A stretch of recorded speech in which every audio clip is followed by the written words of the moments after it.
Ladies and gentlemen, boys and girls, Sir Spam28 here, bringing you some World of Warships closed beta live action commentary. Queued up on the Tier 6 US destroyer, the USS Farragut. Looks like this is very much a Tier 7 and 8 game, so we're gonna have our hands full going after some of these cruisers and these bigger battleships. Looks like we've got the Tier 8 Lexington on our side. The enemy team has no carriers, so we have the air superiority automatically. However, they do have Clevelands and Penton with their battleships to provide some air support if they're smart about it. Looking at the map and with my destroyer, what I'm probably going to want to be doing is staying in these islands. US destroyers, the way that I play them, if you've watched my US destroyer tactics video, I really take advantage of their really good surface batteries, super fast churning, super fast firing, to go after light cruisers and other destroyers. I'm taking once more at the team list, obviously no light cruisers. The smallest cruisers they have are the Clevelands.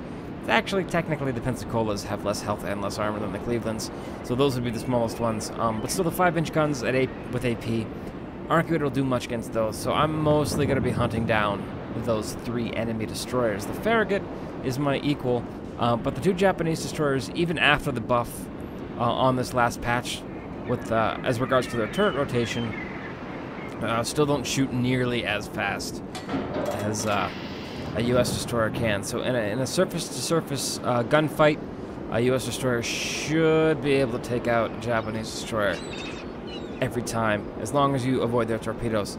Now on the Farragut, I have the fully upgraded torpedoes, which are the Mark 15 3s, which are the torpedoes that only have a 4.5 kilometer max range. They do a lot of damage, but that short range turns a lot of people off to them. I don't mind it. I never, on a U.S. destroyer, really even get in position to fire my torpedoes unless I'm within 4 kilometers of an enemy. I use a lot of ambush tactics around islands and things like that. So I don't mind it as much, just because the detectability range on the U.S. destroyers is so great that you've got to be sneaky. And when you're being sneaky, and we've got the Fukagi over here, so we're going to go ahead and try to light him up.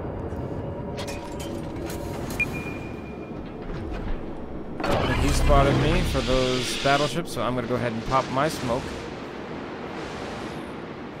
And slow down a little bit so the smoke's more effective. If you're going full speed, it's not as effective as if you're going slow.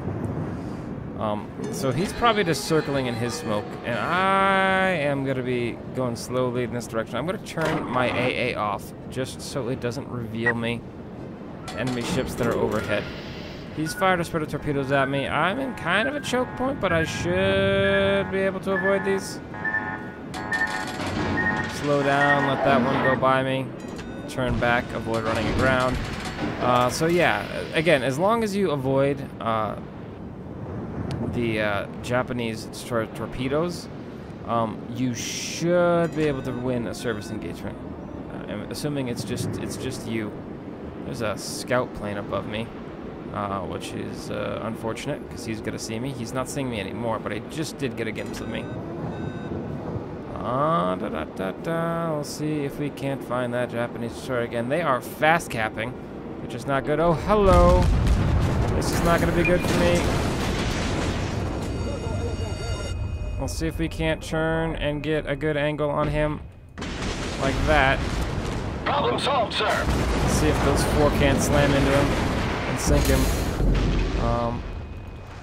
Enemy cruiser foundered. Okay, this guy's backing up. I should be able to win this duel.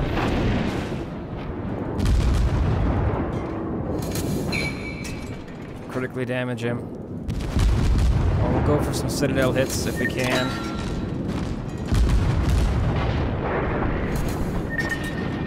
Zoom in. Get good shots. Not getting good shots. Blocked by the island. So, see, that's kind of what I mean about those ambush tactics. I didn't know that Cleveland was there. He was obviously hunting me, but I come around the corner, and even though I took a full spread, fire on the designated target. At that sort of range, I can get my torpedoes off and sink him. which is exactly what happened. So, again, that's an example of the 4.5 kilometer max range on the torpedoes that I take. I'd rather have the alpha damage than the range, because those are the scenarios in which I use them. Now, this guy's gonna shoot torpedoes at me, so I'm gonna keep firing HE, see if I can't take out his tubes, actually, towards the back of his ship. And you can just see, in a gunnery duel like this, I'm gonna go ahead and pop smoke again and get the hell out of here. Because now we've got multiple targets.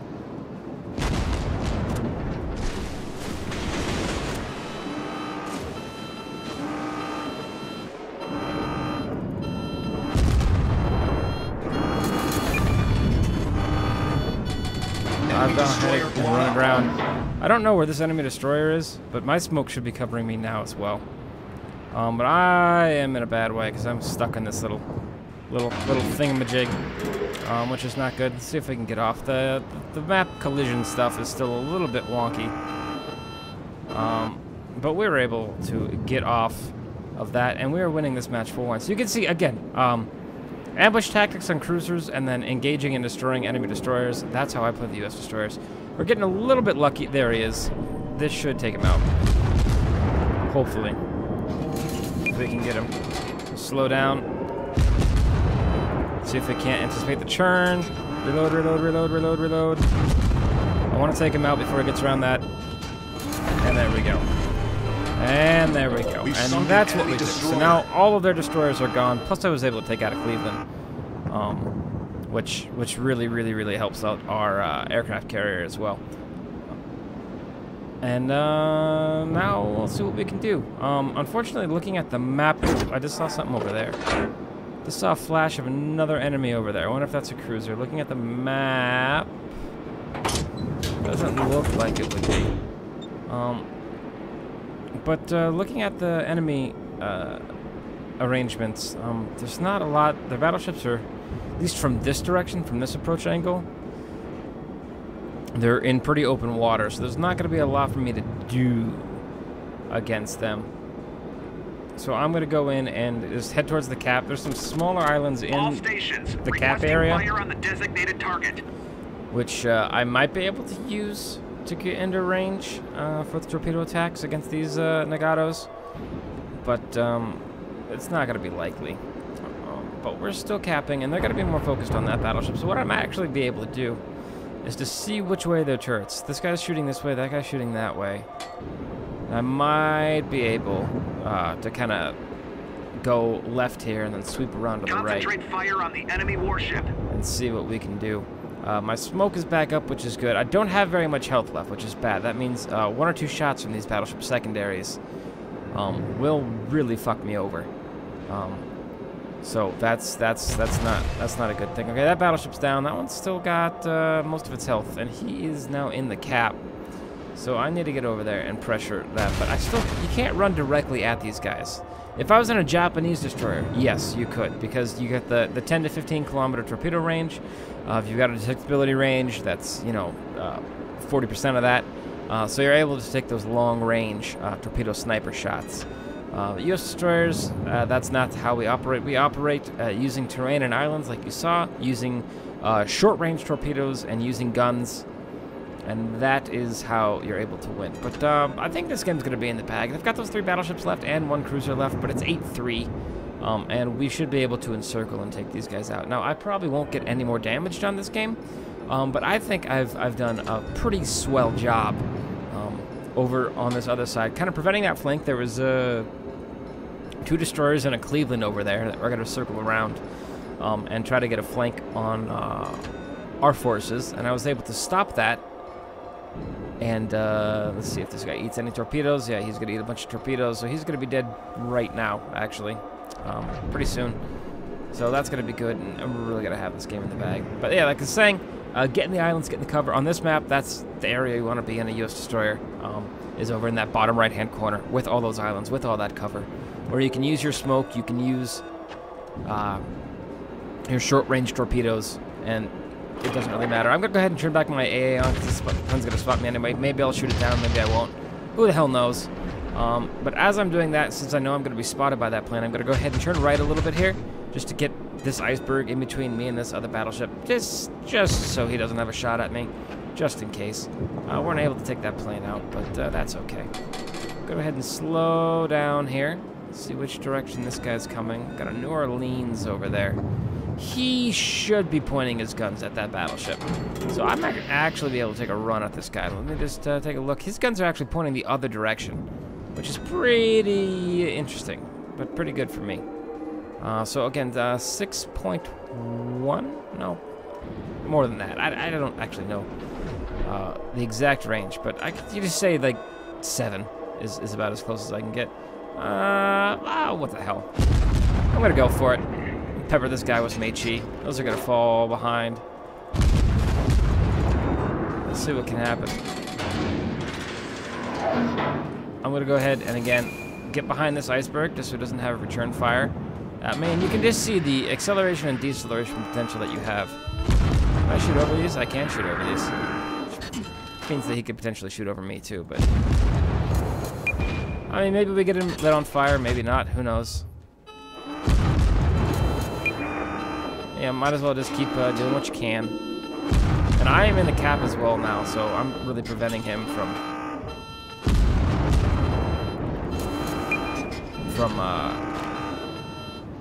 capping as well.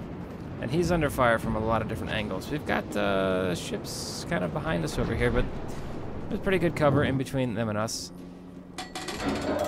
I gotta come out from behind this iceberg. I don't think he's gonna waste his shots on me. His batteries are still focused elsewhere, which means I'm still gonna be able to put some good shots into him. And if he does start turning towards me, or start turning his guns towards me, I'll slow down, pop the smoke again. But he doesn't, I don't think, really care about me. I can't run in on this guy, just because his secondaries have got such low health that his secondaries will be able to wipe me out. So I'm just kind of peppering him with the HE, just hoping that I catch him on fire, which would be really beneficial. And just doing what damage I can to him, you know. I keep my eye on the minimap. I'm not in that much danger of getting hit by anything else. And you can start knocking out his secondaries, maybe start knocking out his AA guns. Just pepper him with the HE. No fires yet. Again, these 5 inchers, they don't really have a high chance for fire. We'll just keep peppering him, keep doing what we can. And you've got the rate of fire that this gets really annoying really fast. I'm starting to get in, or get close to like his secondary range, so I want to kind of, you know, slow down a little bit. Maybe not get that close to him. Took out another one of his guns. He's starting to jig a little bit. But you can just see, I mean, these shells obviously aren't doing massive amounts of damage per hit, but the rate of fire is such that it really does add up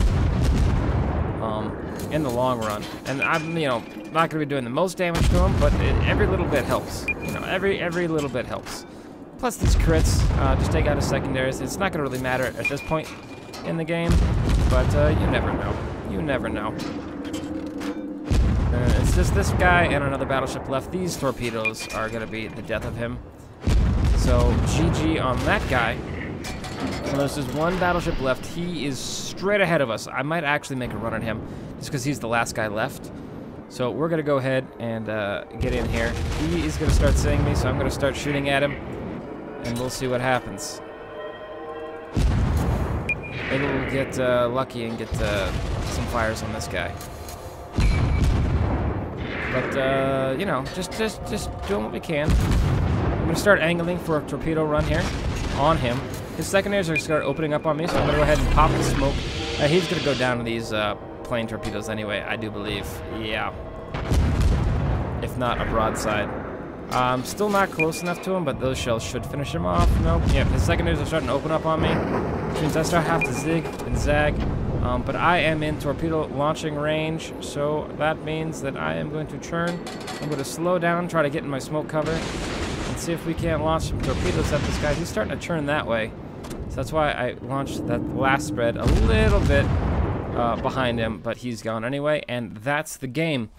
So, In the early game, we were able to get in to those close quarters area on the bottom right of this map, the Islands of Ice map, and really put our guns to work against those Japanese destroyers and put our torpedoes to work against a very surprised, I think we mutually surprised each other, Cleveland. And yes, even though I did take a full broadside from him, that took off about 4/5 of my health, he ate 4 torpedoes from me, which took off 100% of his health, which then left me free to hunt down and destroy the other 2 Japanese destroyers that were there. And you could see me doing some torpedo dodging. So that's the thing. If you're in a U.S. destroyer and you're up against a Japanese destroyer, if you dodge their torpedo salvo, then they're dead. Because you get to fire 5 or 6 broadsides at them for every one they get to fire at you. So even if you're on significantly lower health than them, as long as your aim is good, you should be able to take them out no problem. So as you can see, pretty good victory. This is the first one in the day, so this is a 1.5 bonus. 276,000 credits, 4,000 XP, 3 ships destroyed, those 2 Japanese destroyers and a USS Cleveland, 4 torpedo hits, 108 gun hits. I know a lot of that was just taking the pot shots at those battleships in the late game, but that damage does add up. That you know, and about a third of that is probably surface guns firing at those Japanese destroyers. The one Japanese destroyer I did manage to sink with torpedo spread just because he got grounded. But even if I hadn't hit him with those torpedoes, I was still pretty confident that I could have won the gunnery duel with him. Set one ship on fire, took out 5 modules, caused flooding 4 times. Each of the torpedo hits caused flooding, of course, because that's what they do. If you look at the team score, I'm fairly confident I'm going to be top of my team by a pretty large margin. Yep. 2,600 base experience. Next highest was 1,600, so a full 1,000 ahead of the next highest person on my team. In the Farragut, a tier 6 destroyer and a very, very much tier 8 or 7 and 8 matchup. So that's just the power of what you can do in a destroyer. Look at the detailed report, get some more damage numbers. 44,000, almost 45,000 damage done with the torpedoes, but a good 25,000 damage done with the surface batteries. So all in all, what's that? Almost like 70,000-ish damage done in this match, again, as a tier 6 destroyer in a tier 7 and 8 game. No aircraft destroyed, even though the Farragut doesn't have that bad of AA. It's obviously not like cruiser level or even the higher tier U.S. destroyer level. It's got decent AA, but it's not got the best AA, and it doesn't have the ability that the cruisers do to, you know, focus the AA fire. So that's not your primary role. Your primary role is to hunt down and destroy. In high tier games like this, where there are no light cruisers that you can actually beat in a gunnery duel, your primary purpose is to hunt, at least in the early stages of the game, is to destroy the enemy destroyers, and then switch to priority targets, or targets that you can ambush with your torpedoes once there are no more destroyers to kill. Just because your torpedoes are so short range that you have to look for those ambush situations, like I did with the Cleveland. Otherwise, it's not going to work out. Damage received, you can see we took a pretty big pounding. Most of that was from the Cleveland. I'm going to say like 8 of those shots. 8 of the 22 that we took were from the Cleveland. And then we took 3 or 4 from those battleship secondaries as we were closing in on them. And then the rest were from those Japanese destroyers that we were engaged. You know, did, like I said, like 4/5 of my health, but was able to stay alive and do some damage and do good this match. So I hope you guys enjoyed this match. Pretty exciting. My pulse started going up when I turned that corner, and that Cleveland was there staring me in the face. You can see on that Cleveland, just to touch on that moment a little bit more, the first torpedo spread I shot just as like a trigger twitch reaction, kind of straight out his bow, but I held my second torpedo salvo until I could kind of churn a little bit and get his broadside to really make sure that all 4 of those torpedoes hit. Because if they didn't, or I should say, I think 3 of the 4 hit. If the majority, if only 1 or 2 of those torpedoes hit, if I fired that second salvo just again straight on at his bow, and only like 1 or 2 of them would have hit in that case, I would have been dead. I really needed to make sure that I killed him with 1 torpedo spread. So that's why I delayed on launching that second spread until I could churn and get his broadside. And at that close range, he obviously had absolutely 0 chance to dodge those torpedoes. And I was able to, thankfully, take him out which saved my life and allowed me to go on and take out those other 2 destroyers that I was initially hunting before he so rudely interrupted our little playtime. Anyway, again, hope you enjoyed it. This was a live commentary. USS Farragut on the Islands of Ice map. Did fairly well, finished top of the team, and I will see you next time.